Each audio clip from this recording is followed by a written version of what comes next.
bintang satu-satunya yang menyinari bumi di siang hari, mulai bergeser ke sisi yang lain. Jam digital di antara monitor target menunjukkan pukul 16. Aurora mengemasi barang-barangnya dan menekan tombol. Layar komputer di atas mesin jahit pun mati. Setelah menutupnya dengan kain, gadis itu berjalan berbaur dengan rekan-rekan kerjanya, menuruni tangga menuju gerbang.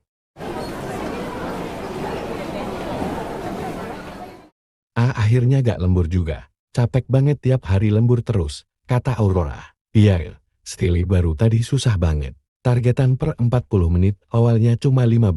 Untung habis itu, udah terbiasa jadi naik dikit-dikit, sahut Rena. Hari ini banyak layout Anya.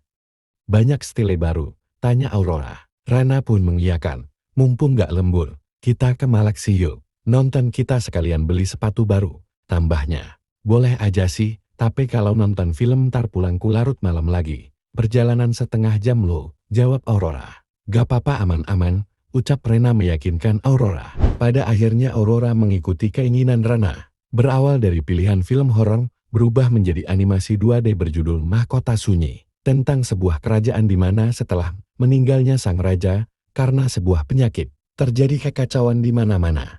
Putri mahkota yang dinilai tidak mampu memimpin, dan hanya memikirkan dirinya sendiri, mati di tangan pelayannya sendiri. Setelah tahta jatuh ke tangan raja selanjutnya, kekacauan tak juga mereda. Lalu seorang tokoh utama muncul sebagai seorang pahlawan yang mengubah tatanan negara. Berawal dari pemberontakan kecil, lalu semakin lama semakin besar. Kerajaan yang dipimpin oleh Raja Kyle, keponakan raja terdahulu pun direbut oleh kelompok tokoh utama. Selesai nonton, Jack menunjukkan pukul 18.35 menit. Mereka melanjutkan mencari sepatu dan makan malam. Kamu mau apa, Beb? Tanya Rena. Ramen shoyu sama takoyaki deh. Minumnya taruh, jawab Aurora.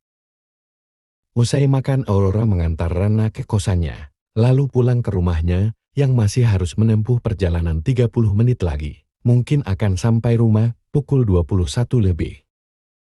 Dalam perjalanannya Aurora melantunkan doa. Rute yang dilalui oleh gadis itu sangat sepi dan gelap. Butuh 10 menitan untuk keluar dari suasana yang mencekam itu. 10 menit terasa sangat lama, membuat Aurora tidak fokus pada jalanan. Suara deru motor di belakangnya membuatnya lega untuk sementara. Karena dua orang laki-laki tersebut sangat mencurigakan, dengan pakaian serba tertutup. Sial, umpat Aurora. Ia mempercepat laju motornya. Angin dingin menusuk jaketnya. Namun rasa takut jauh lebih dominan. Ia tak berani menoleh ke belakang, hanya mengandalkan spion untuk melihat pergerakan para penjahat. Mereka semakin dekat. Satu motor itu tak hanya membunyikan klakson, tapi juga memepet Aurora. Aurora mengegas lebih kencang untuk menghindari motor itu. Ia banting setir ke kiri, akselerasi motornya semakin cepat. Adrenalinnya terpacu, ia tak peduli lagi akan laju motornya yang bisa membuatnya celaka. Yang ada di pikirannya, ia harus lari sejauh mungkin.